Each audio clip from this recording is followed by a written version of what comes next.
Hey, have you ever looked at your life and thought, I missed my chance? Maybe with English, maybe with your job, maybe with something you always wanted to do. If that feeling sounds familiar, stay right here, because today we're talking about something that matters, not just for your English, but for your whole life. You are in the right place at the right time. Let's go. Hello, everyone. Welcome back to Mr. English Podcast. I'm Emma. And I'm James. And if you are new here, welcome. This is your new favorite place to practice real English in a real way. Yes, we talk like real people. We use simple words, we laugh, we share stories, and we learn together. And if you are enjoying this podcast, please subscribe to Mr. English Podcast right now and share it with a friend who is also learning English. One share can change someone's English journey completely. Okay, James, today's topic is big, really big. It feels big even saying it out loud.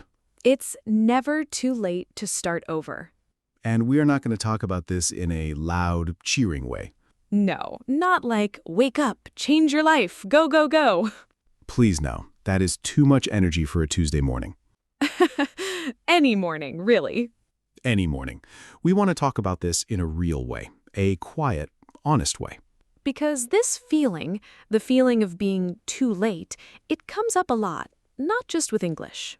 No, it comes up with jobs, with health, with relationships, with dreams.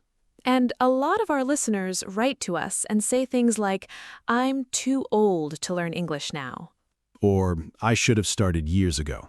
Or, everyone around me is already fluent. I'm so behind. And when I read those messages, I feel something. What do you feel? Honestly, I feel a little sad because I hear the person behind the words, and I think they are not just talking about English.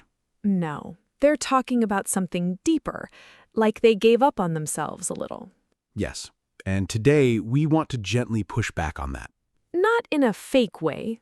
Not in a everything is fine, don't worry way. Because sometimes things are not fine, and pretending they are does not help. Exactly. So today, real talk, real stories, real English. Let's go. James, can I start with a story? Always. Okay, so last year, I was at a coffee shop near my apartment. Small place, very cozy. And there was a woman sitting at the table next to me. She looked like she was in her mid-50s, maybe a little older. Okay. And she had a notebook open, and she was writing very carefully, very slowly, like every word mattered. What was she writing? I didn't know at first, but then the barista, the person who makes the coffee, walked over and said, "Still working on your Spanish?" Oh, she was learning a language? Spanish. At her age, at a coffee shop, alone with a notebook and a pen. I love that image. And she looked up and smiled and said, "Yes, I started 3 months ago. It is slow, but I am going." I am going. That is such a good sentence. Right? Not I'm almost done, not I'm already fluent, just I am going. Like the road is still open. Yes, and I sat there thinking, I want to remember this woman, because she did not look embarrassed. She did not look ashamed. She looked like someone doing exactly what she wanted to do. Even if it was slow. Even if it was slow. And I thought, that's the real picture of starting over. Not dramatic, not loud, just a woman, a notebook, and a coffee cup. That story hit me. Did it? Yes, because I think we imagine starting over as this big movie moment. Dramatic music, sunrise, a new outfit. Always a new outfit. Always. But real starting over looks like a woman in a coffee shop writing Spanish words slowly. Yes, quietly brave. Quietly brave. I like that a lot. Okay, I have to share something too, and I'm a little embarrassed about it. Oh, now I'm very interested. So, about 2 years ago, I decided I wanted to learn to cook. Real cooking, not just pasta or eggs. Wait, you can't cook? I can cook 3 things: pasta, eggs, and toast. Toast is not cooking, James. I feel differently, but okay. So I bought a cookbook, a real one, with pictures and everything. Good start. I watched videos online. I made a list of things I wanted to make. I was very excited. And then? I opened the cookbook, page 1, and it said, "First, prepare your mise en place." Your what? Exactly. Mise en place. It's a French cooking word. It means getting everything ready before you start. Okay. But I didn't know that. I just saw a French word on the very first page. And something in my brain said, this is not for you. Oh, no. And I closed the book, put it on the shelf, and went and made pasta. Ah, James. I know. But here's the thing. That book sat on my shelf for 8 months. 8 months. And every time I looked at it, I felt a little guilty, like it was watching me. The book was judging you. The book absolutely was judging me. And then, one evening, I don't even remember why, I picked it up again. I opened it to a random page and I tried to make one simple soup. Just one soup. Just one soup. And it was not great. It was a little too salty, a little watery. But you made it. I made it, and I ate it, all of it. Salty water soup and everything. That is the most beautiful story I have heard today. And after that, I tried again the next week and the week after, and now I can make maybe 5 or 6 real dishes. From 3 to 5 or 6, that's big progress. But here's the part I think about a lot. What if I never picked the book up again? What if I just stayed with pasta forever? You would have been fine, probably. Maybe, but I would have also stayed someone who gave up because of a French word on page 1. And that's the real loss. Yes, not the soup, the decision to not try. I think a lot of people do this with English. All the time. They open a lesson, they see one hard grammar rule, and something says, this is not for you, and they close the lesson. And the lesson sits there, like your cookbook. Watching them, judging them. Judging them quietly. The most passive-aggressive cookbook in the world. Okay, I want to talk about something that I think is really important. The comparison trap. Oh, yes, this is a big one. You know what I mean, right? When you look at other people and you compare your life to theirs? My phone helps me do this every single morning. Tell me more. Okay, so I wake up. First 10 minutes of my day, I look at my phone, and I see someone I went to school with. He has a new car. Okay. And then I see someone else. She just got a promotion at work. Good for her. And then I see another person. He moved to another country. New apartment. Big windows, very clean kitchen. Why is the kitchen always clean in these photos? That is a question I think about deeply. No one actually lives in those kitchens. No one. They are decoration kitchens. And anyway, by the time I put my phone down, I feel like I am losing some kind of race I did not sign up for. And you have not even had your coffee yet. Not a single sip. And here is the strange part. I do not actually want those things. I do not want a new car right now. I am happy where I live. I don't even know if I want to move abroad. So why does it bother you? Because it feels like they are moving and I'm standing still. But you're not standing still. I know, but feelings don't always listen to facts. That's so true. And I think English learners feel this a lot, too. Very much. Someone sees their friend speaking English perfectly, or they watch a video of someone who just moved to America and is already talking to everyone. And they think, why can't I do that? And then the feeling comes, that feeling of being late, Behind. left behind. And shame walks in like it owns the place. Shame is very confident. Very. Never knocks. Just comes in and sits down. And starts giving opinions. Terrible opinions. So what do we do with that feeling? I think the first thing is to name it. Just say, okay, I feel behind right now. Not fight it. Not fight it. Not pretend it's not there. Just look at it and say, I see you. And then? And then ask, is this true or does it just feel true right now? Because sometimes feelings are not facts. Exactly. You might feel like you're late, but late compared to what? Late compared to who?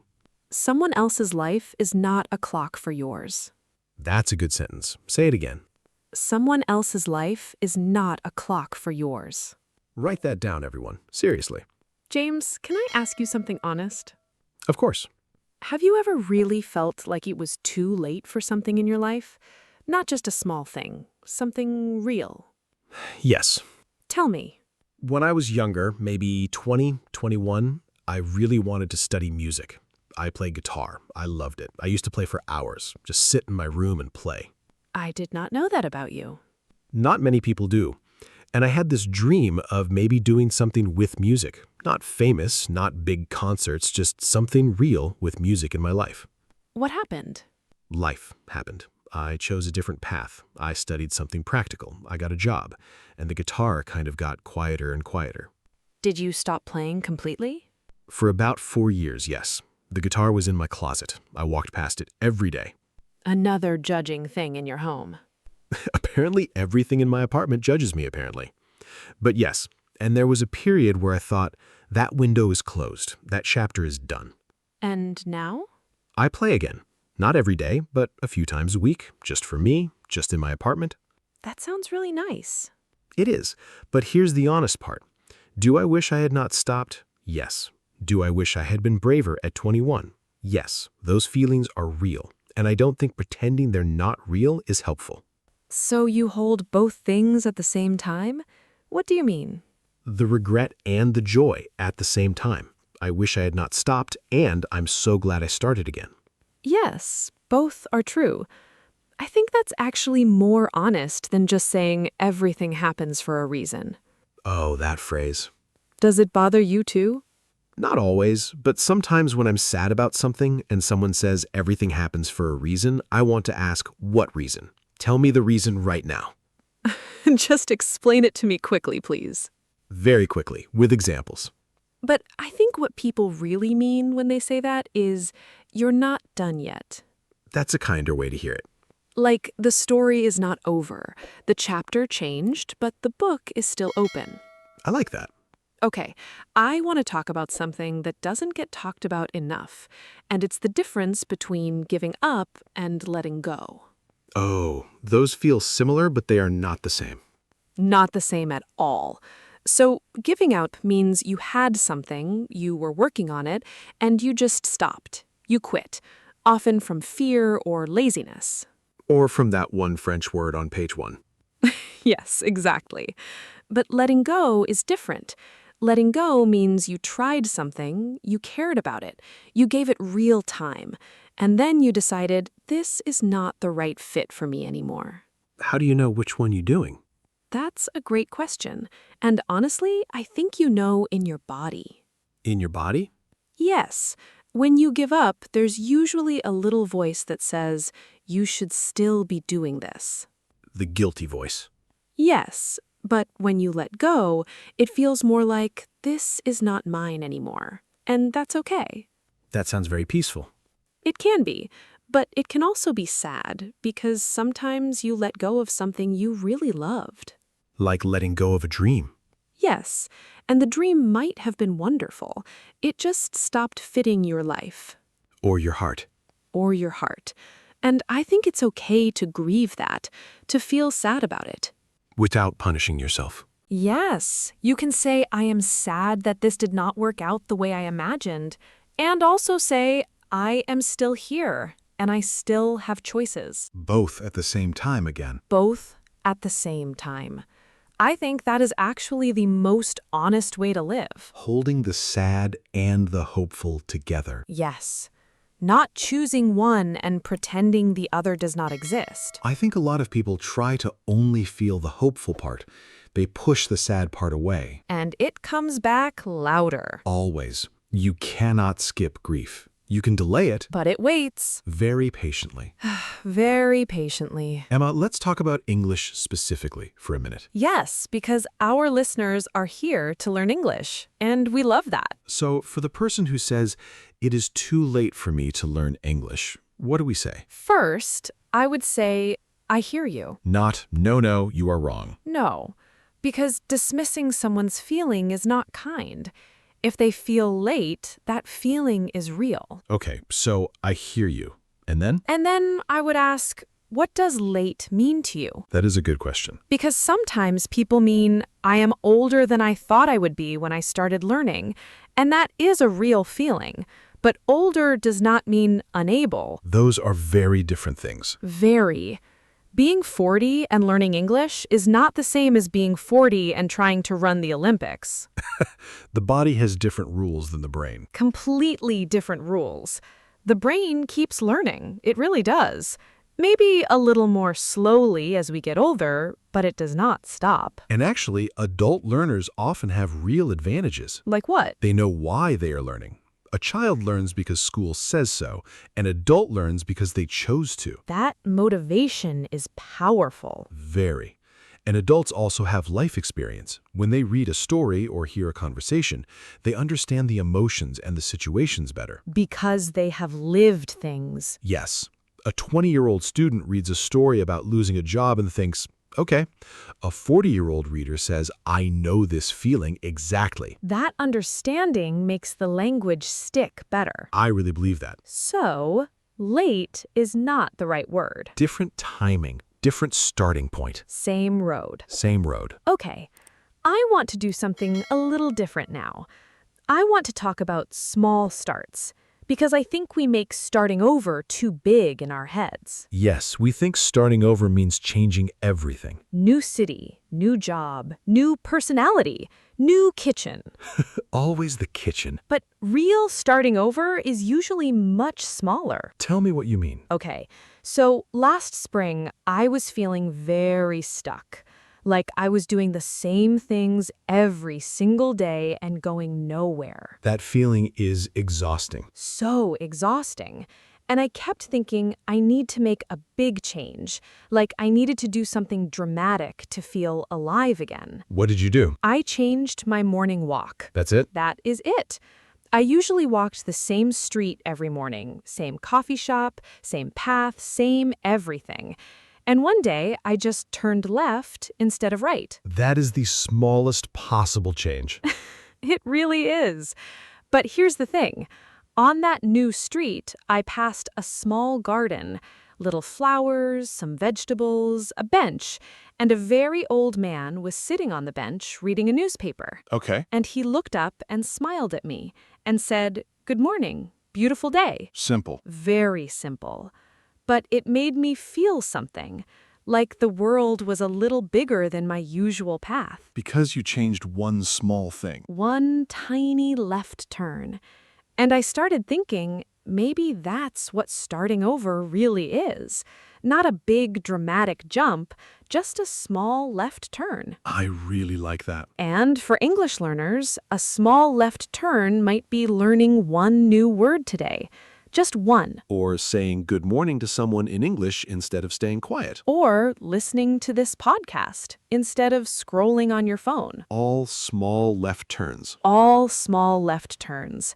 And they add up. Slowly, but they add up. Slowly and surely. I want to talk about something that I think holds a lot of people back, and it's the word perfect. Oh, yes. People want to start over, but they want to start perfectly. They want to learn English, but only if they can speak it perfectly. They want to try a new career, but only if they know it will definitely work perfectly. So they wait for the perfect moment. And the perfect moment never comes. Because it does not exist. It genuinely does not exist. And I say this as someone who spent years waiting for the perfect moment to do things. Like what? Like calling people I should have called. Like saying sorry when I should have said sorry. Like starting a project I kept planning but never beginning. What were you waiting for? To feel ready. To feel confident. To feel like I had enough information and enough courage and enough time all at the same moment. And did that moment ever come? No. Eventually, I just did the thing while still feeling scared. How did that feel? Terrible and wonderful at exactly the same time. That's the most accurate description. Terrible because you're doing the thing that's uncomfortable. Wonderful because you're actually doing the thing. And the relief after? Oh, the relief is enormous. Like putting down something heavy you've been carrying for too long. I think that's such a good image. Waiting for the perfect moment is like standing at the door of a pool, afraid to jump in. And the water is fine. The water is absolutely fine. Maybe a little cold at first. But fine. But fine. And once you're in, you wonder why you stood at the edge so long. Shivering and overthinking. Shivering and overthinking, yes. I stood at the edge of a lot of things for way too long. Me too, honestly. And I'm still learning to jump sooner. Same. It's a practice, not a one-time lesson. James, I want to address something that people sometimes bring up when we talk about it being never too late, and it is actually a fair pushback. What is that? Someone might say, okay, but sometimes it actually is too late. Sometimes a chance is really gone. And that is true. It is true, and I do not want to pretend it's not. If someone is 65 years old and they wanted to play professional basketball, that specific dream in that specific form is probably not happening. Probably not. And saying, it's never too late, you can do it, to that person would feel a little dishonest. Like you're not taking them seriously. Exactly. So I think the more honest thing is to say, maybe that exact door is closed, but let's look at what is still open. The feeling inside the dream. Yes, because usually when we have a big dream, the dream is about a feeling, not just the specific thing. What do you mean? Okay, so someone who wanted to be a professional basketball player, what feeling did they want? Maybe the feeling of being part of a team. Yes, or the feeling of being good at something physical. Or competition, the excitement of competing. All of those feelings are still available. In other ways. In other ways, recreational basketball with friends, coaching young players, watching games and writing about them. The exact door closed, but the feeling behind the door is still there. Yes, and I think this is so important for English learners too. Maybe the dream was to go to an American university at 18, and that specific thing did not happen. But the feeling behind that dream. Maybe the feeling was connection or opportunity or being part of a bigger world. And English still opens those doors. At 40, at 50, at any age. The feeling is still available. The feeling is still available. You just walk through a different door to find it. Emma, can we talk for a minute about the people around us? Because I think sometimes the people we love can accidentally make us feel more stuck. Oh, this is important, yes. Like family or old friends, people who knew you as a younger version of yourself. And they still see you that way. Yes, you want to start something new, you want to change something, and they say, oh, but that's not like you. Or you always said you wanted to do this other thing. Or the most classic one, is this really a good idea at your age? Ugh, that one. Said with love, usually, but still lands hard. Very hard. And I think it is important to remember that people say those things not always to hurt you. Sometimes they're just scared. Scared of what? Of you changing. Because if you change, maybe the relationship changes. Maybe you become someone they don't fully recognize. And that is uncomfortable for them.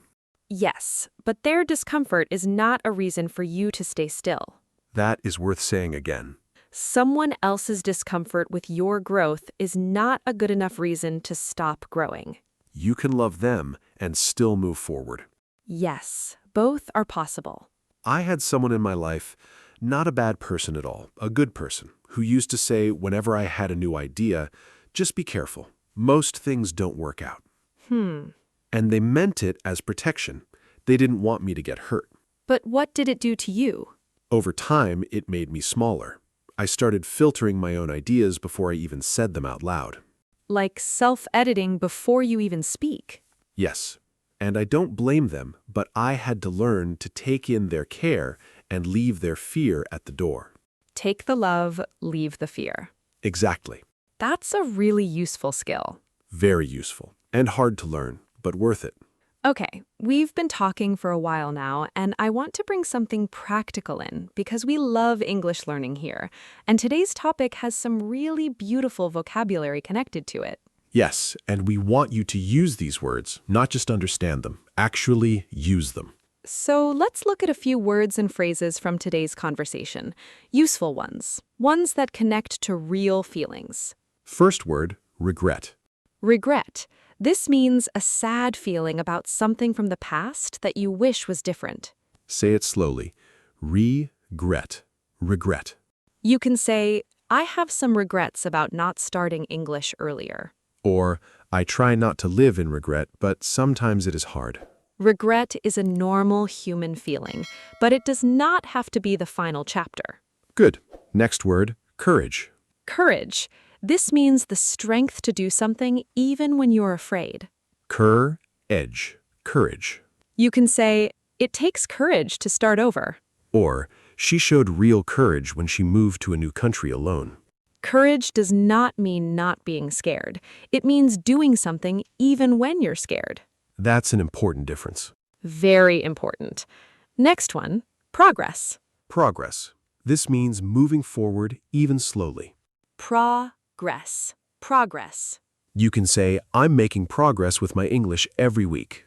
Or small progress is still progress. Don't wait for big progress to celebrate. Celebrate the small steps. Yes, because small progress every day becomes big progress over time. Next, patience. Patience. This means the ability to wait and keep going without getting angry or giving up. Patience. Patience. You can say, learning a new language requires a lot of patience. Or, I'm learning to have more patience with myself. That last one is really important. Patience with yourself. Not just with the learning, but with you as a person going through something hard. And our last word for today, opportunity. Opportunity. This means a chance to do something good or important. Op or tune-it. Opportunity. You can say, learning English opens up so many opportunities. Or, I want to take this opportunity to start again.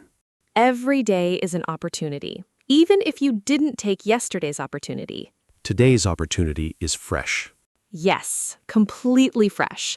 Yesterday does not decide today. Me too, actually.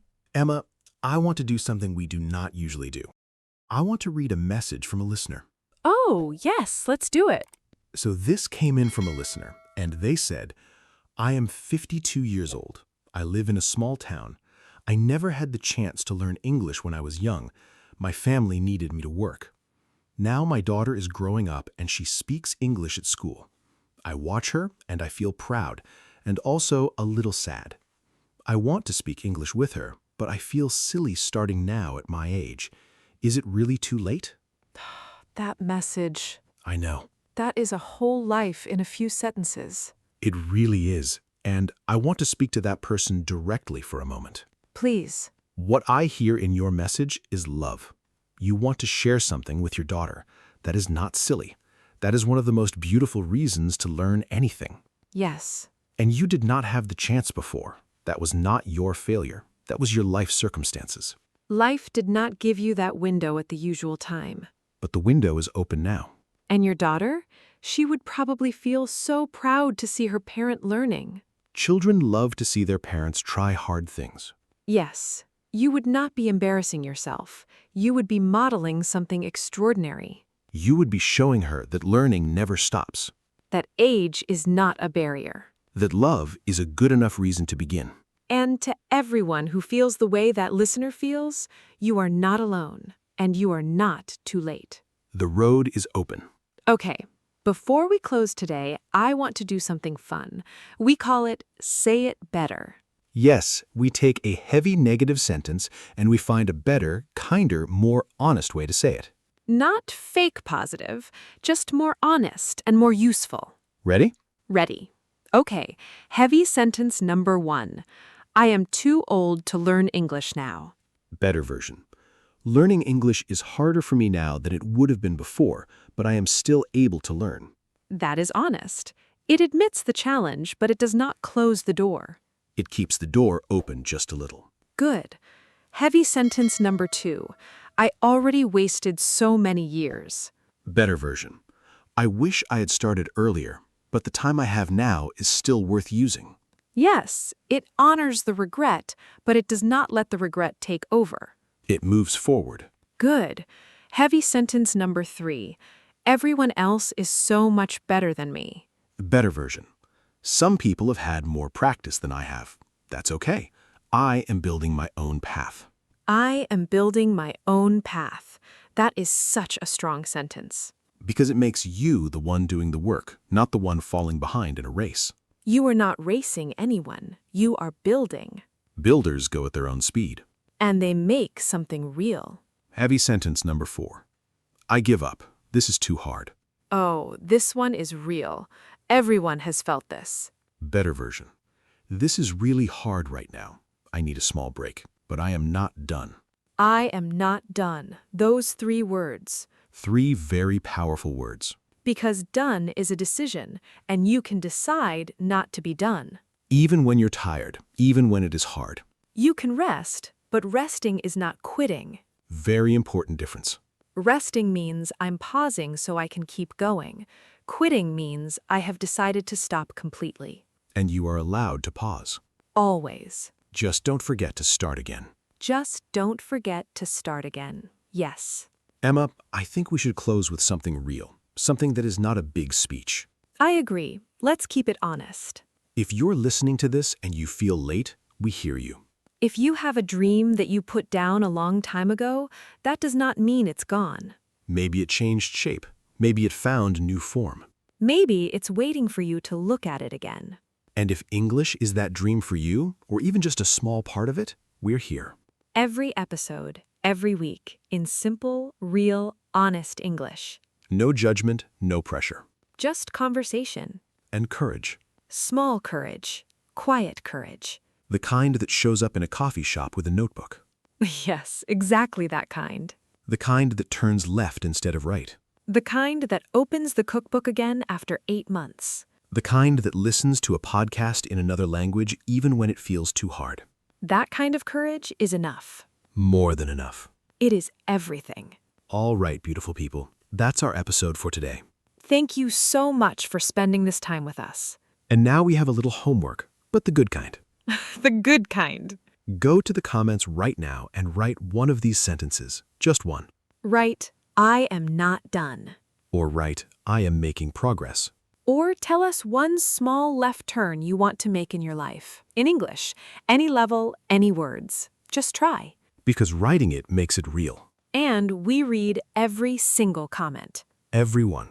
And if this episode helped you in any way, if one sentence felt true for you, if one word hit your heart, please share this episode with someone who needs it. Share Mr. English Podcast with a friend, a family member, a coworker, anyone who's learning English or thinking about starting. Because maybe someone in your life is sitting on the edge of the pool, afraid to jump in. And maybe this episode is what helps them take that first small step. And please, please subscribe to Mr. English Podcast if you haven't already. So you never miss a conversation like this one. We drop new episodes every week. Real English, simple words, real feelings. And real people talking about things that actually matter. That's us. That's you, too. Take care of your English. Take care of yourself. And remember, the road is still open. Even if you are walking slowly. Especially if you are walking slowly. We'll see you in the next one. Bye for now, friends.